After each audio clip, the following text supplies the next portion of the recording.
भूमिका मांडत असतात. कधी विरोधी पक्षाचा रोल असतो ते करतात, कधी सत्ताधारी पक्षाचा रोल असतो तो करतात.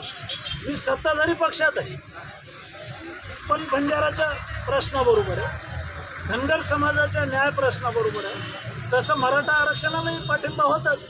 टाकाला जायचं आणि गाडगा लपवायचं. काही लोक असं करतात, म्हणजे सत्तेत आलं की त्यांची भूमिका बदलते. मी आत्ता बोललो, दीपक भाऊनी सांगितलं की देवेंद्रजींनी असा शब्द दिला होता. मी बोललो की काही प्रश्न त्याच्यातले सुटले, काही सवलती मिळाल्या, राहिलेले प्रश्न सुटले पाहिजेत.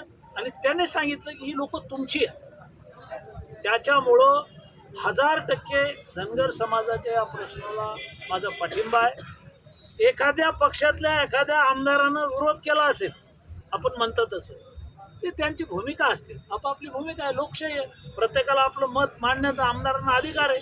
मलाही काही नेत्यांचे फोन आले, तुम्ही एसटीतून आरक्षण देतो म्हणाले. म्हणजे समाजाची एखादी मागणी असेल तर ते प्रश्न सुटले पाहिजेत, त्याला पाठिंबा द्यावा लागेल. तर नक्कीच आपण पाहतोय की होते भाजपचे आमदार